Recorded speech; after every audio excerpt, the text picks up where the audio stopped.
to sell, you end up selling at a loss. I think we have moved to that level. And assessment is, that means gold is not doing well. Fixed income, you can't expect larger sums of money at the longer end. At this juncture, at least when last 12-month return looks very bad. You remember on 15 July, the last 12-month return of most of the fixed income long-term funds were upwards of 12%. On 16 July, it became 7%.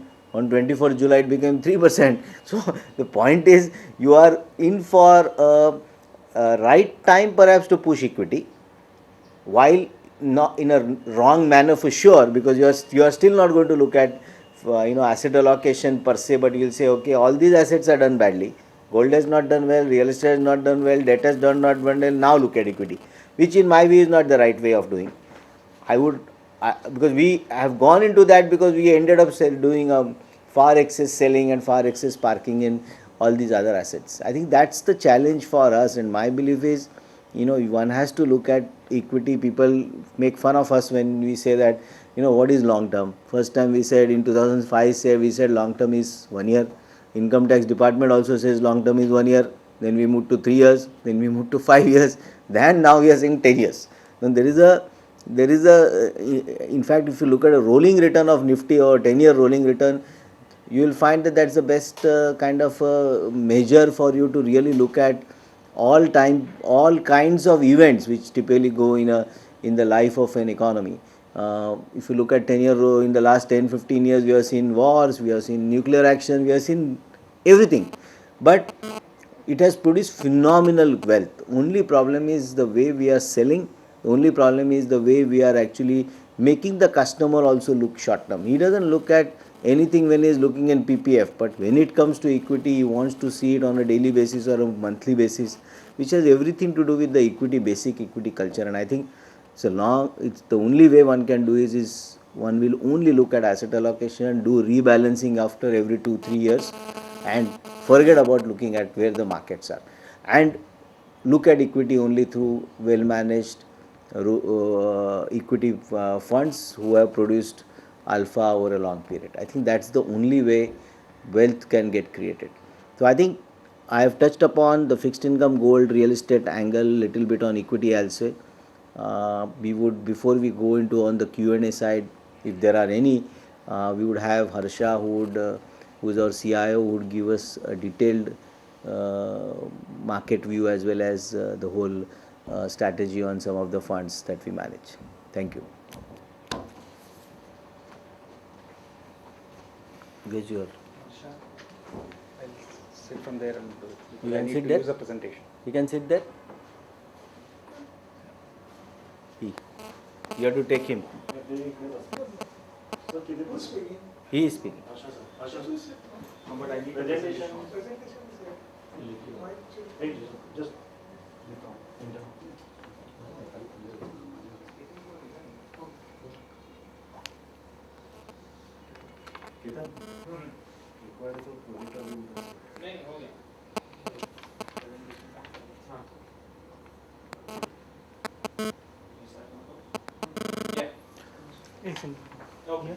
Yeah, you can.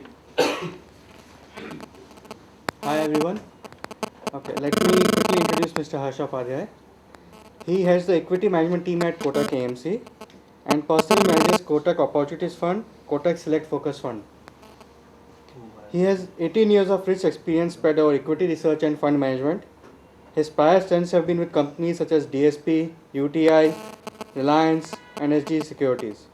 Harsha is a Bachelor of Engineering from National Institute of Technology, Surathkal, a postgraduate in Management Finance from IIM Lucknow, and a CFA from CFA Institute. I'll hand over the mic to Mr. Harsha.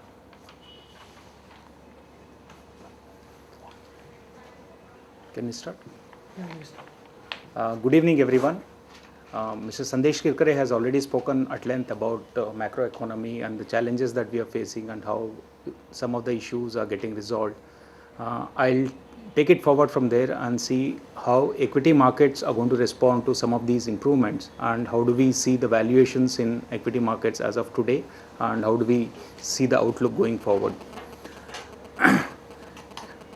We can move to presentation, slide number 2. In terms of the earnings season, we believe that from here on we are going to see moderate improvement in earnings, and the valuations are quite reasonable. And we believe that going forward, this is a good time to. Can we, can we please stop all that, because that I'll lose the flow. Can you just set it up first and then we can. Thanks.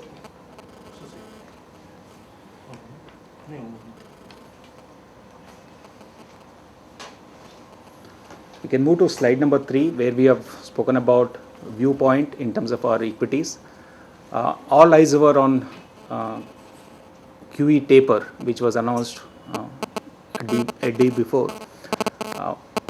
Until now, everyone was expecting that equity markets, at least in the emerging markets, will react negatively to QE taper, which has not happened.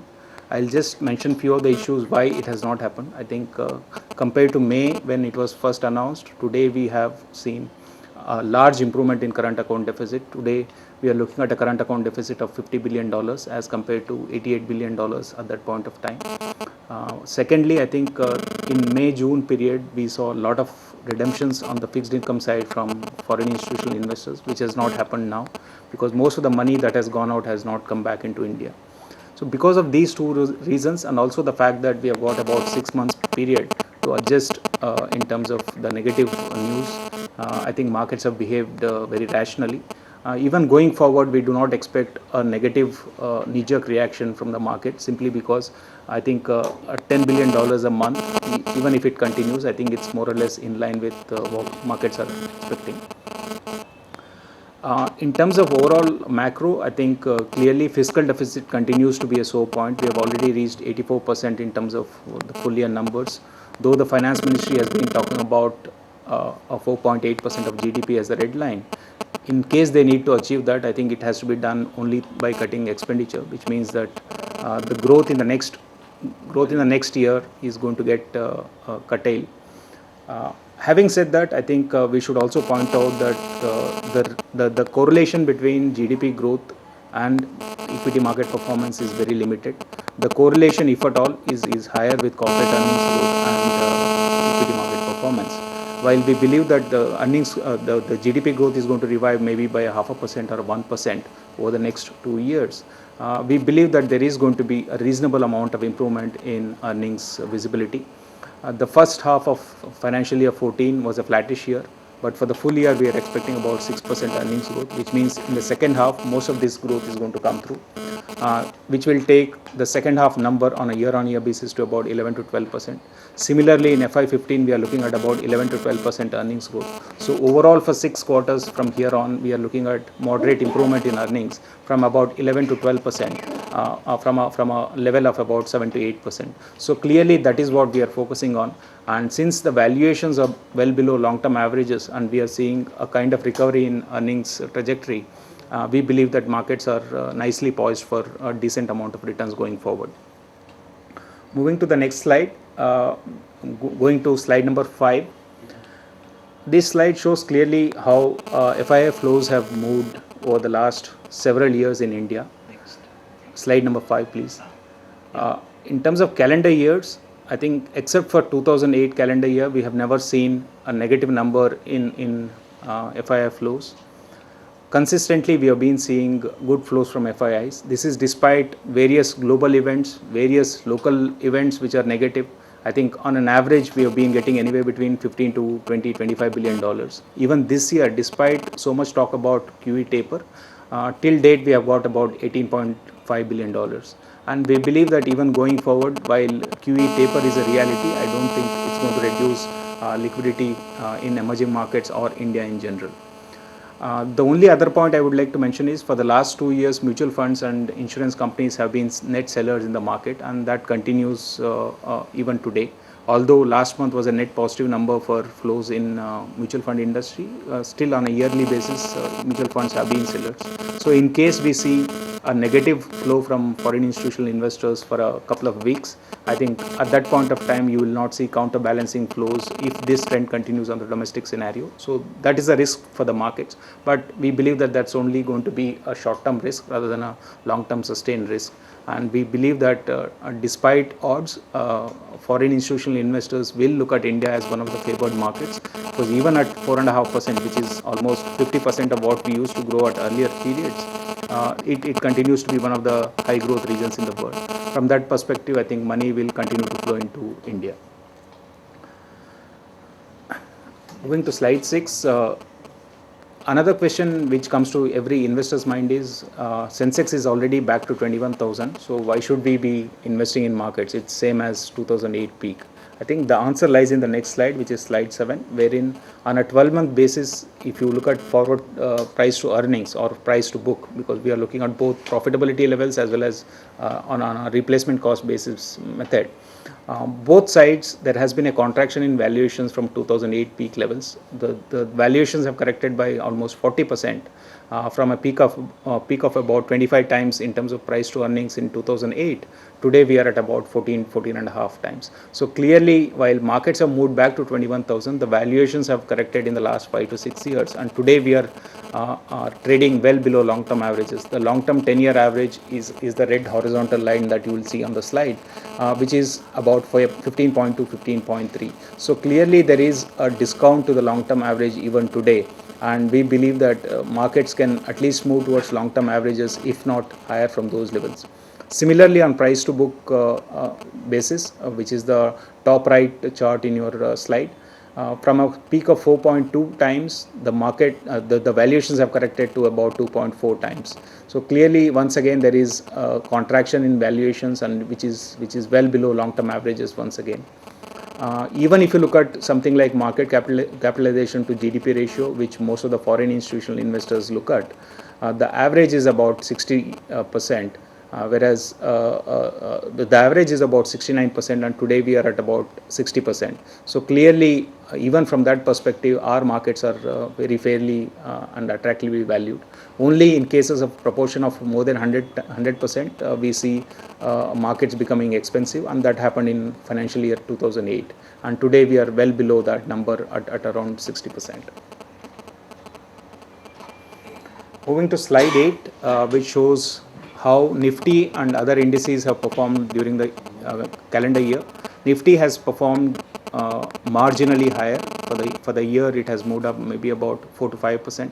But if you look at the overall market, I think the trend is quite different. The CNX midcap, for example, is still down 10%. If you look at individual midcap stocks, or maybe some of the sectors which have not performed, those are all down anywhere between 70 to 80%. So I think there is definitely an opportunity in the market where there has been a lot of contraction in terms of valuations, some for a good reason and some just because the liquidity has dried up.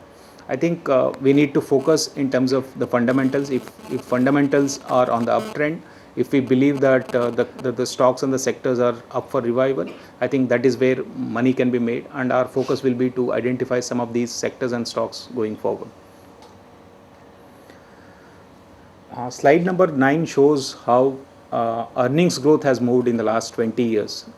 From this chart, clearly you can see that in the period between 1996 to 2003, the earnings growth CAGR was just about 1%, and that is the period when markets really didn't perform well and they moved nowhere. While GDP growth was quite okay at 4.5% CAGR in that period, the earnings growth was absent, and that is the reason why markets didn't perform.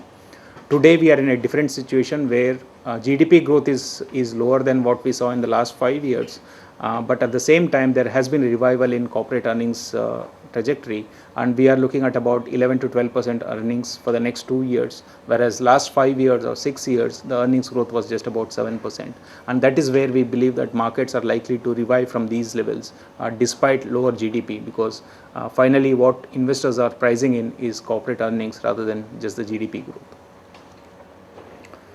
Moving to the next slide, slide number 10, which shows the market performance before elections and after elections. Clearly, 6 months before elections, markets have generally tended to be firm, at least in the last 3 scenarios. We believe that that's going to be the trend unless you foresee a scenario like 1998 or 1996, when there was an expectation of third front coalition coming into government, and also post that nobody expected them to last for a full 5-year period. So those were the only two occasions when markets really were sluggish before and after elections. Otherwise, generally markets have been following fundamentals, and in today's scenario we believe that those fundamentals are recovering, although the recovery has not been very strong, but there is a moderate recovery from about 7% earnings to about 11-12%, and markets, since they are quoting at below long term averages, should be able to remain firm until unless you see a scenario like 98 or 96.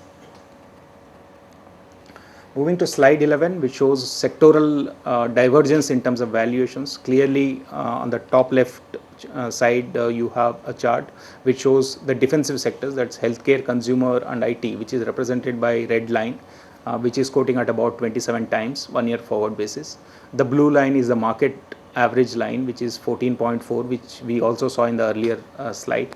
The gray one is the non-defensive part, or you can call it the cyclical part of the market, and that is quoting at a discount to the market at about 25%.